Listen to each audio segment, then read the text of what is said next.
On the home of fresh and classic hits. This is 96.9 Pearl in the morning. My name is Chipo the Double P. And my name is Karaoke Winnie. And my name is VDJ Hobbs, Africa's #1 DJ. And I want us to switch gears a little bit. We have with us in studio a man who is great. One, because of the club he supports. Oh, wow. I believe this is a shareholder. You know about a shareholder government? It's a shareholder at Old Trafford. His name is Mugambi Mutegi, and he's the manager. Mutegi is the manager of communication and external relations at the Competition Authority of Kenya. Good morning, sir. Good morning to you. How are you? I'm fine. It's very good to have you with us in studio. So for those who may not know, what is the Competition Authority of Kenya? What does it do? When was it established? And how does it run? Thank you very much for having me here. The Competition Authority of Kenya is a government agency. It was formed 11 years ago. We're celebrating our birthday, I think, 12th birthday in August this year. We are tasked to do several things under the Competition Act. So we operationalize or execute the Competition Act in terms of two things. We regulate market structure and market conduct. But I made a promise to myself that I'll come here and I'll not use very big terms. I can break it down in terms of structure. It's how businesses are how they are set up in the market. And market si soko, it's sectors. If it's a retail sector, if it's pharmaceutical, how they're set up. How are they 10? Are they 2? Then market conduct is how these businesses behave in those sectors. Are they playing? Are they competing in a fair manner or not? So our tasks, anything I'll explain today, deals with those two. Then the outcome of all this is consumer protection or consumer welfare. If businesses are not conducting themselves in the right way, it will affect consumers negatively. Let's assume there's abuse of dominance. There's a player who is so strong in the market. At the end of the day, who suffers? It's the consumer. It's the consumer. It's all about dominance. What's the legal percentage of dominance that one is allowed to have in the competition? Dominance is in the Competition Act. It's defined as anything above 50%. There's a second definition: if you're above 40% market share, and you have something called market power. But what normal Kenyans understand is when you have 50% of a market, over 50%. But let me just give a disclaimer: having that dominance is not per se wrong. You could be fast to market. Yep. You could be innovative. Yep. The abuse of that position is a problem with CK. If you abuse the position, then we come for you. But if you're dominant and you're doing, you're well. Let's Baraka, you go form a company. You think of a good idea, come to market. People, embrace it. Yeah. After 10 years, you're the leader. Yep. Someone comes, tries to compete with you. You don't try defend your position in a bad way. You continue, innovating to ensure that your competitor does not take away the players from you. Is that wrong? No, it's not. But if you now try maybe things like margin squeeze, if you're dominant, you could have ability to price your products even below cost, so that you can squeeze out Winnie from the market. That's true. You could do other activities to ensure that Winnie does not have a ground in the market. Now CAK will come for you after that. I'm trying to remember my competition law. Was it Cap 31?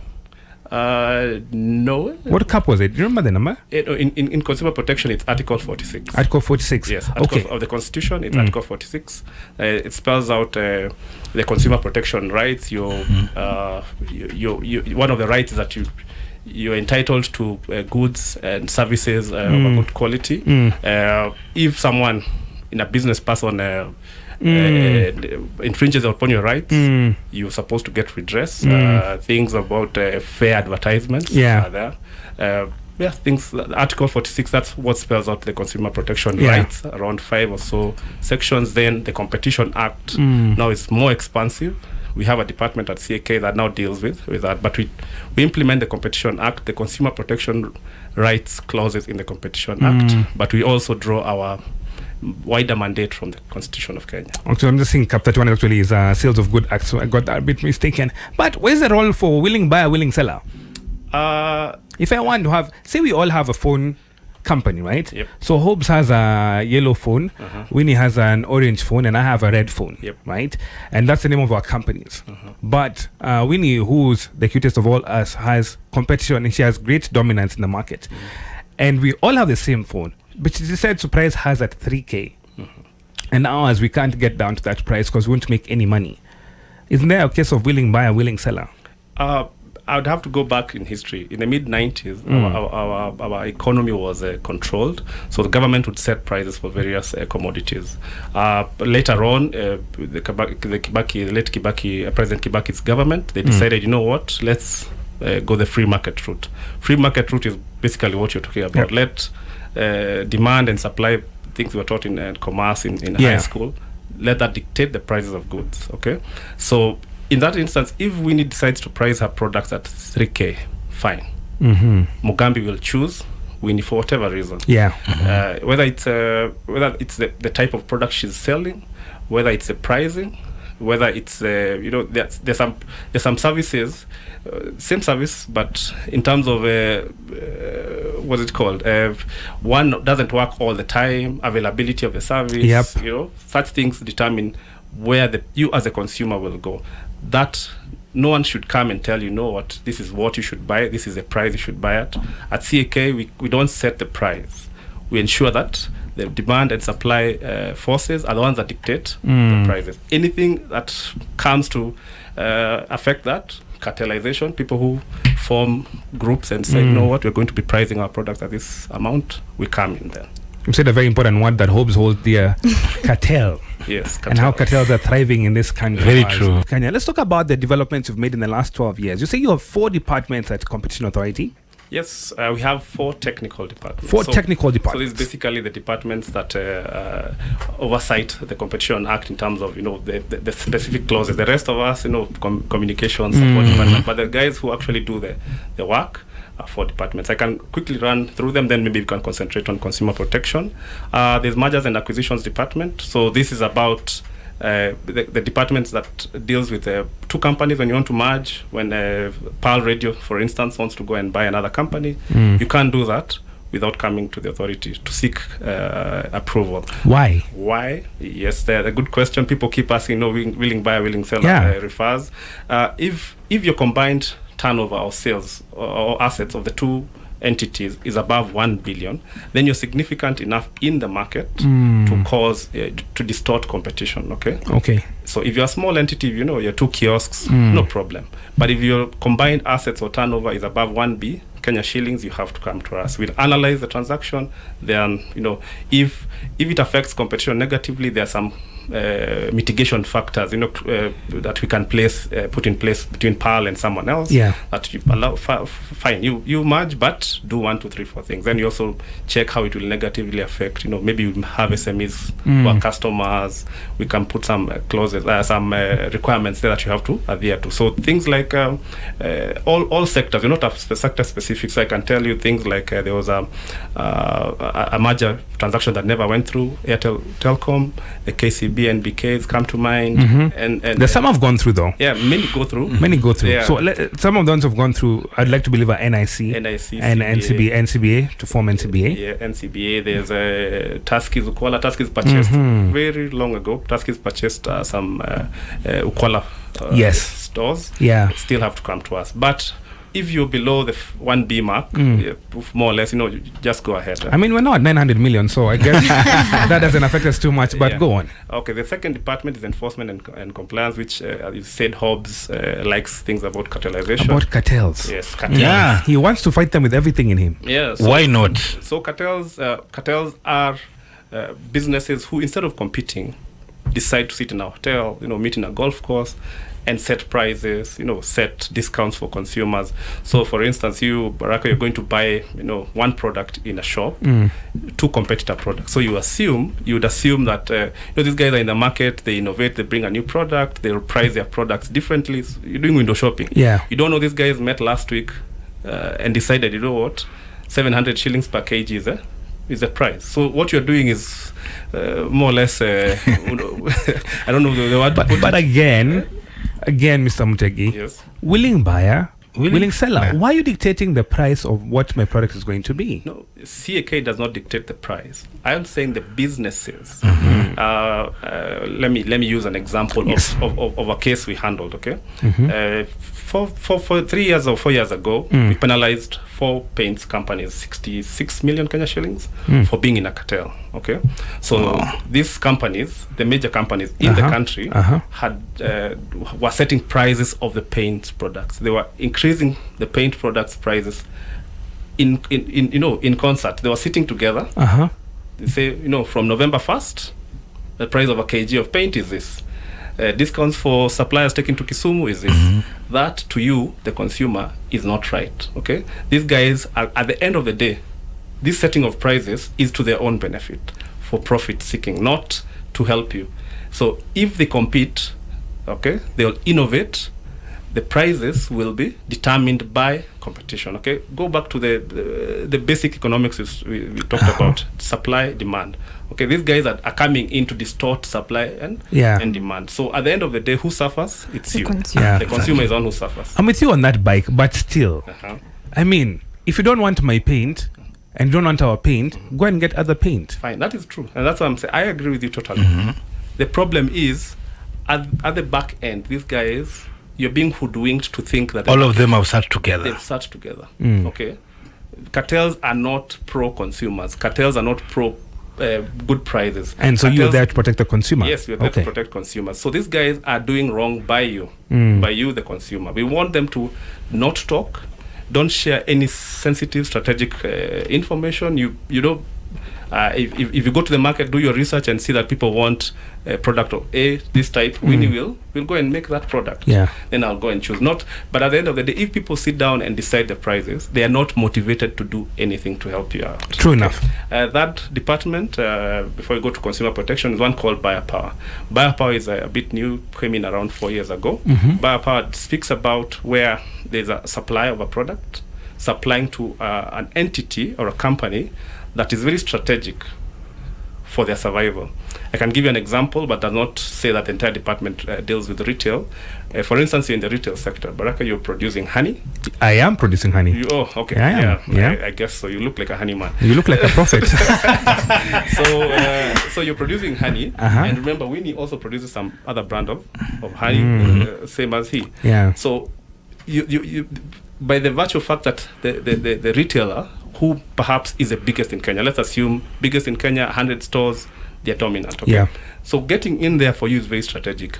Losing that business Would be detrimental. Detrimental to yourself Yeah. and to your employees. Okay. So you are beholden to this guy. When you're coming to bargain with a retailer, he has an upper hand. Yeah. What are some of the things that they may do? It's no problem having the upper hand. What they may do is refuse to pay you on time. You take your honey there. They tell you, what? We ordered 100. We've not managed to sell 100. Take back the 20 at your loss. And honey is, it's not perishable. Yeah. Let's assume you're dealing with things like tomatoes, Yeah. eggs, Or even milk. or milk that has a Has a short shelf life. Yeah. Mhm. So these ones, who suffers? It's me, the SME. Yeah. The person, this retailer who has you're economically dependent on them, could force you also to bring your salespeople, bring marketing people to them, and force you to use your own money to market your product. So that's abuse of buyer power. So there's a department. That department deals with that. And there's one more department I want to talk about, and that's about consumer protection. Yeah. Let me tackle consumer protection first by explaining some of the issues that relate to unfair practices in the consumer protection space. Then I'll give you a list, or I'll elaborate on some of the things we have done. Excellent. So one of the issues that relates to consumer protection is false and misleading advertisement or representation. False and basically a company. This is what we are discussing out here. A company falsely, representing their services or goods. Someone could tell you that buy this. It has these qualities. An example we always give. You buy a television, then it goes home, and you're told it can do 1, 2, 3, 4 things, only for you to go home and you can't even play whatever is on the supposed list. Yeah. That person enticed you to buy the product using false advertising. Yeah, false representation on it. Yeah. So someone could tell you, that buy this car. The spare parts are available here. This product has been sponsored by so and so. And you bought it on that premise. You bought it on that premise, based on that. Only for you to go home, or you use the service, or you're told, you're going to a holiday in Mombasa. this tour company tells you they're going to even pick you up, yeah? All you can eat, all you can drink, all these things, fancy things. Once you sign, once you pay, the story changes. That's false and misleading, represented, and it happens in various forms. Those are just examples I've given you. There's a big term we also call unconscionable conduct. Unconscionable conduct, more or less, is when you have not similar to buyer power. It's your two entities. There's the business and yourself. Now, the business is in a stronger position than you are. For instance, Baraka, you want a loan. You want to asset finance from a commercial bank. You go there and they force you. They have bank assurance. Basically, they have an insurance arm in the bank. Yeah. They force you as a condition to get the loan. You must take up the insurance. Yeah. Now, you're in this position. Is that them twisting my arm? Yes, it is. They should give you the list of options you have. They can't force you to go with one, but they know, since you really are desperate for the loan, for the facility. One of the issues that maybe we dealt with unconscionable conduct, one bank, falsely misrepresented. So they did this. So there was an employee who left the company. The bank had a loan. Okay. And they were told that if you pay this loan within this time, you'll get this kind of discounts. They did exactly that. Then the bank ikamruka more or less. The bank got a lawyer. When this lady fought the issue, the bank, without seeking her approval, debited her account with the legal fees.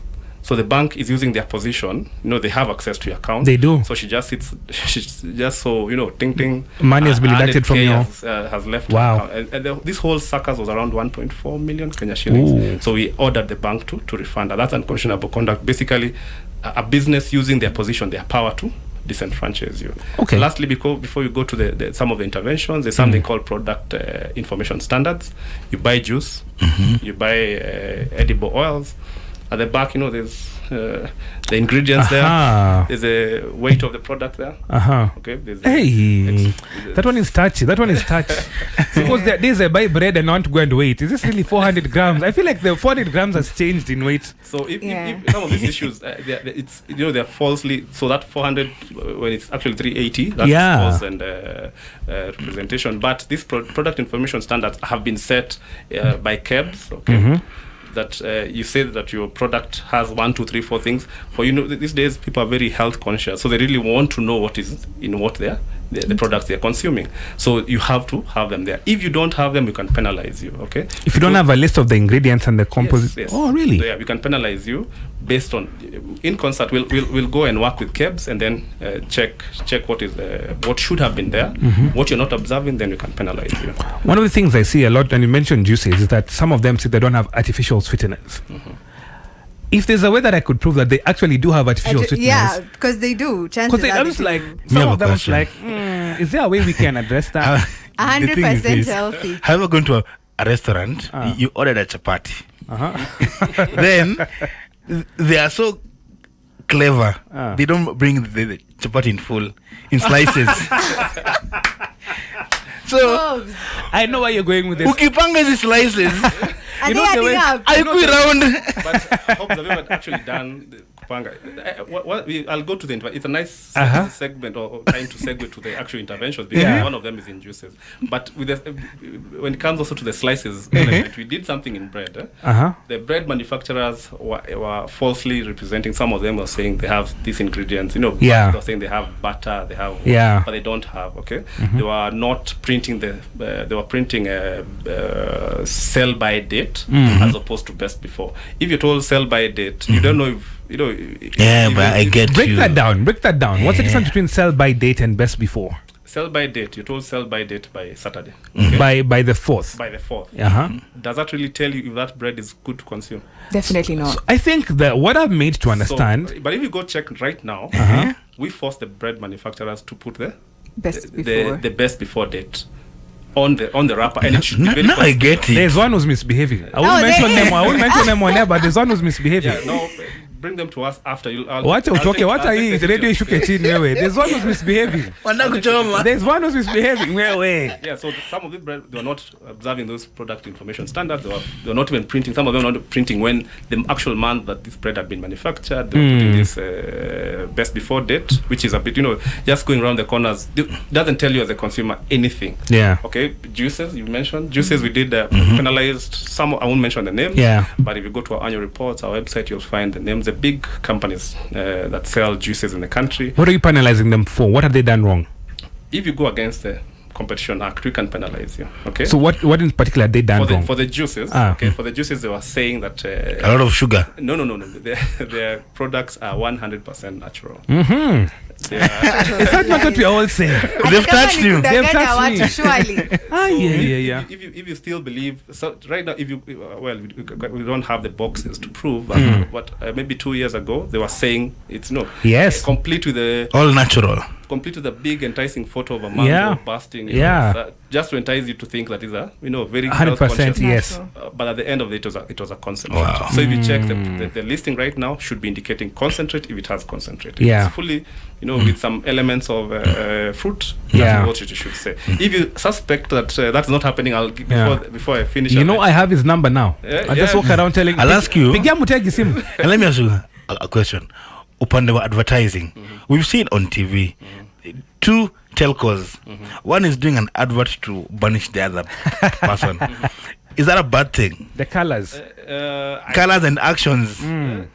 It's not a bad thing, but there's a regulator that. But you're coming to me in such a way like, no, that is so bad. No, the realm of advertising sometimes, even if you go online, Audis and Mercedes, you check out some of the adverts that they put on there.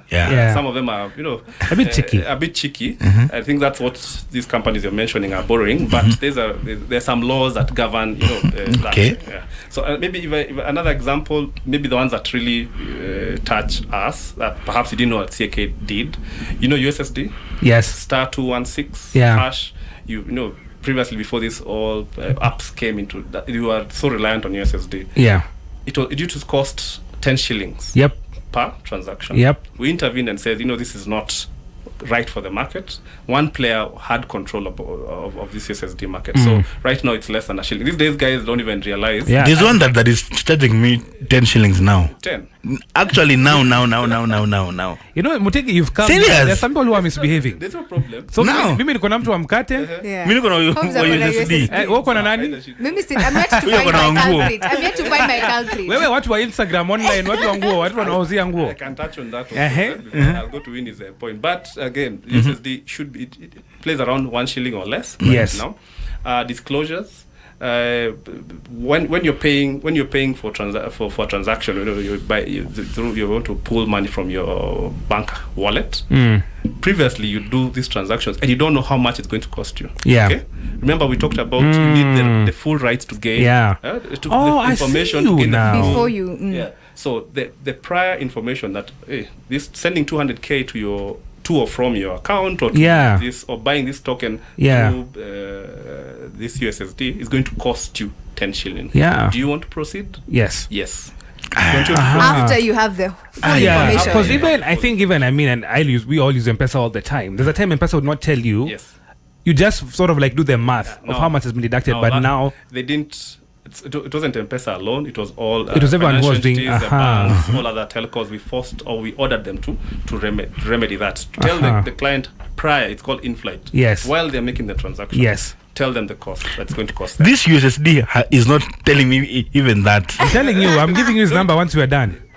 We'll handle that. Okay? Kuna mtu this month lazima ateseke juu yako hopes. And the receipts. Okay? And the receipts as well. You have to get the receipts. Yeah, very true. So that's our intervention. Awesome. Let's talk about Matters Instagram and then talk about how we can find you online in case someone has a complaint.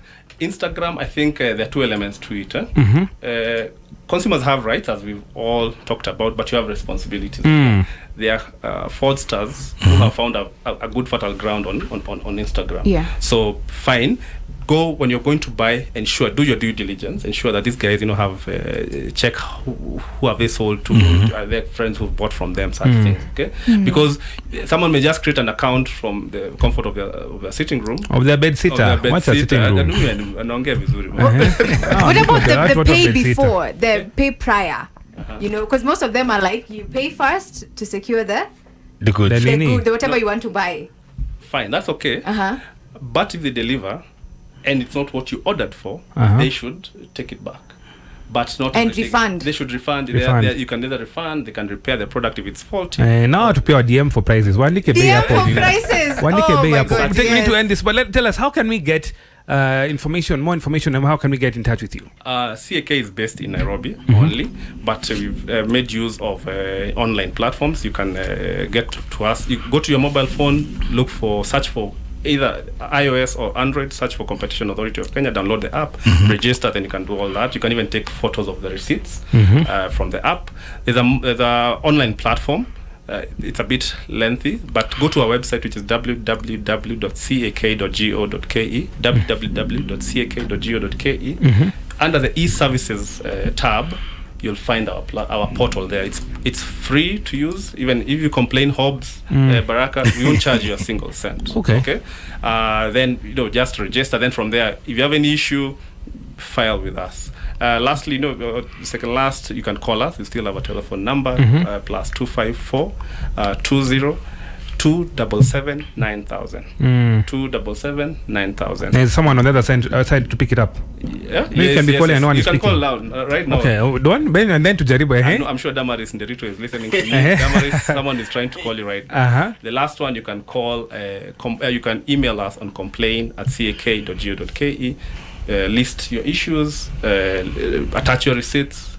Don't go breaking the warranty clauses, then come bring the product to us. The warranties, if you have the receipts, detail. But first, you have to go to the person who wronged you. Try get remedial action from them. If they fail, you come. Don't rush to us. Just something is infringed, run to the CAK. Go first seek. Sometimes these people, you go to them and immediately they sort you out. Yeah. All right. His name is Mugambi Mutegi. He's the manager of communication and external relations at the Competition Authority of Kenya. Thanks so much for spending your Friday morning with us. We've learned so much. I can't wait to have you back again so we can talk more and more about this. 96.9 FM, Pearl Radio.